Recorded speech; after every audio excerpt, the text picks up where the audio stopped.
Hi everyone, welcome to this video on JumpCut Plays YouTube channel. This is my first kind of solo person to camera, so bear with me if you see myself in my mirror as I try and blur it out with this background. But regardless, I wanted to talk about Resident Evil 4 Virtual Reality, which dropped 2 weeks ago, something like that. I've been playing it for the last couple of weeks and I am working on a review for the website, but I really wanted to get some thoughts out there pronto, especially with it being nominated for Best VR Game at the Game Awards, and I think there's a lot to talk about. So to start off with, Resident Evil 4 in particular is a game I have quite a deep history with. I had it for the Nintendo Wii back when that came out. I think I got that in like 2008, 2007, and it was a game I never really played any Resident Evil before. I remember my sister played Outbreak on the PS2 when that came out.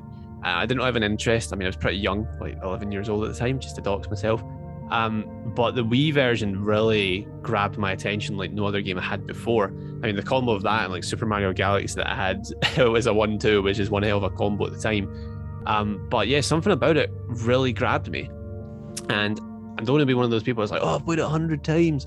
I really have played this end to end probably 30 times between all the versions, like PS4 version, the Wii version, Switch version, the Xbox version. It just, something about it really grabbed me. I think it's the same reason Resident Evil 8 kind of grabbed me as well. They are kind of similar games in the way they're built. I loved the way it can encourage you to beat it once, beat it on professional, and then just try and rush through it as quick as you could with your PRL and your Chicago typewriter.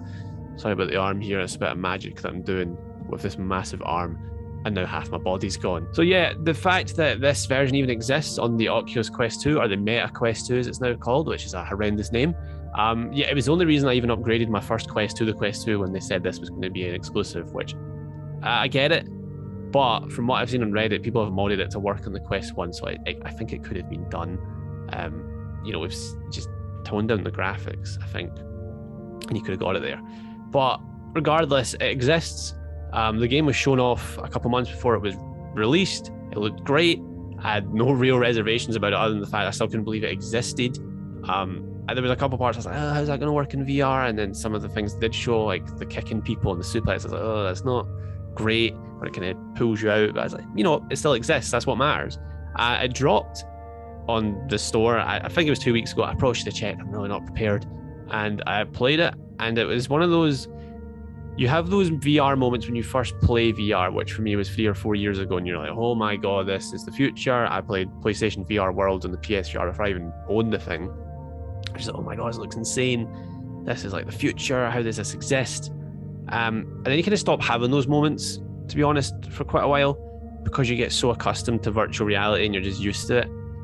Although you still have fun, you're kind of still like, oh, you know, I crave that rush, you know, when I first played Resident Evil.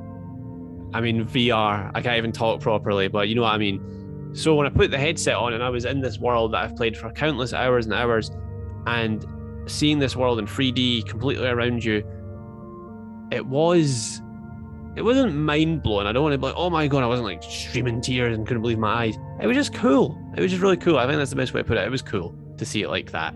And that's pretty much most of the game. There were loads of moments I'm like, yeah, this is cool. But the game itself, I think it's one of the best VR titles ever. I'll cut to the chase. It's weird because there are things it does wrong, like what I mentioned with the pulling you out into the third person when there's these moments where you suplex or you kick. I don't know how they would have done it, but I think there would have been a workaround that the team could have maybe. I mean, I'm not a game developer, but I just like to hope there maybe would have been another workaround. But the rest of it is so polished. It looks great. The fact, basically, I mean, anyone who's played Resident Evil 4, it's behind the shoulders. You stop, you shoot. You stop, you aim, you shoot. You stop, you aim, you shoot. Reload, blah blah blah. That's now all on you. You have 2 gun holsters. You have your 2-armed weapon behind you, which is like your sniper rifle, your machine gun, your shotgun, and then your holster on your belt is your pistol, which goes for like your hand cannon and stuff like that. You got knife on your left, grenade on your right, and over your left shoulder is your healing item. Which, again, I love games where it gives you that. I mean, that's pretty standard now, even like with most VR games that are like action focused. You do have like a holster, blood and truth had it and stuff like that, and there's a reason, because it works really great when you're in the middle of a gunfight, when it gets really heated and you're popping off with your pistol and you run out of ammo and you've got no, like you're out of ammo, I should say. The fact just like because you can throw it and it'll come back to you. Like if you throw away your weapon, it'll end up in your holster. If you throw it away, pull out the shotgun, start blasting that. All the guns have kind of unique reload stuff. So like the pistol, you pull your clip, put it in, pull it back, and that's reloaded. The shotgun, you got to fill it in and then like pump it. Some of them you don't have to do that, but like the initial shotgun, the first bolt action sniper you have, you got to put the bullet in. Don't know the term for this. I mean, you bolt it.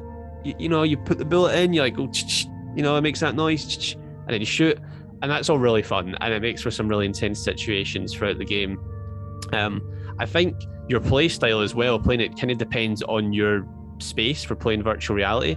So like in my bedroom here, this is not my bedroom, hence the arm is like trying to show you my bedroom. I'm like, no, and I just punched the mic. This is the village from Resident Evil 4 looking great, a great backdrop. But anyway, my bedroom, I think because I'm so used to playing PlayStation VR titles where you've just got that kind of forwards 180 degree of motion that you can do because of the tracking, that's kind of all my space allows in my bedroom. I've got 180 degrees in front of me. If I turn around, I'm punching the dresser, which I've done before, and it hurts. So you are kind of dictated by your space in some ways, but it doesn't really matter because obviously you've got the smooth turning, you've got snap turning, you can turn around using the controllers. You're not stuck. Like, you don't just play the full game stuck and looking at a wall because you can't move. But when I played it downstairs the other day, because I wanted to try like what is this like in full 360 degree of movement, that's also a kind of whole different experience, because you might have seen some of the clips online where somebody's going full John Wick. You can do that. Like, you can take it slow. You can stop, shoot. Or you can really just try, how good are you at being Leon Kennedy? You can run around shotgun, pistol, knife.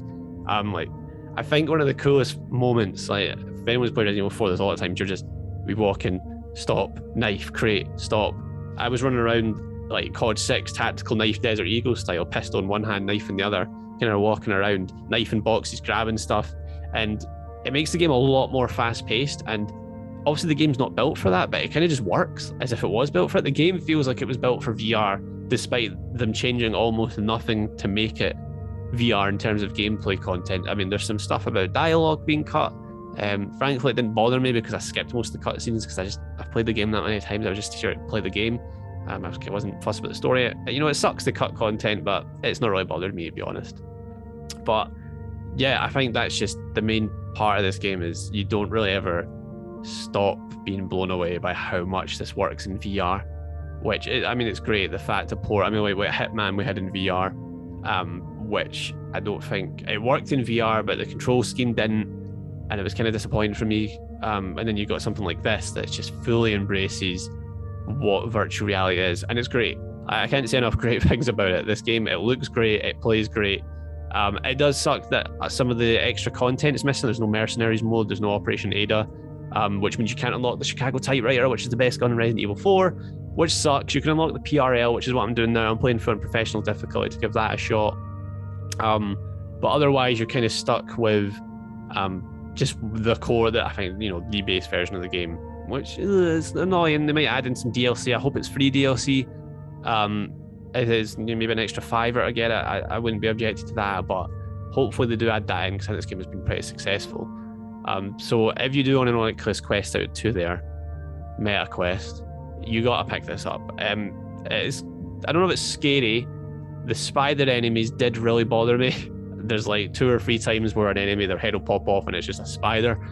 Honest to God, threw the headset off the first time. I don't like the spiders in this game, full stop. So to get them in your face is unreal. The regenerators are terrifying, but nothing ever gets away the game being a fantastic experience. And yeah, it's Resident Evil 4. I'm trying not to talk about how good Resident Evil 4 is as a game, because I think that's already known. It's just this port this should be the standard for 2D to 3D, 2D to VR ports from now on. We've got GTA San Andreas on the way, which, going by how well the definitive edition is done, I don't know who's handling that VR port. Quite worrying. Makes you worry they're going to put that version into VR, which, God help us if that's the case. But yeah, I'd love to see more VR stuff from this team, because this is the gold standard in my books. So those were just some quick thoughts on Resident Evil 4 virtual reality. It was just a bit of a ramble. We're quite good at the rambling on the channel, but I will be working on a full written review, which probably is going to be a ramble as well. But consider this is let's give it a score, shall we? It's probably a 9. I'm quite inclined to give it a 9.5. But look, it's really buy it.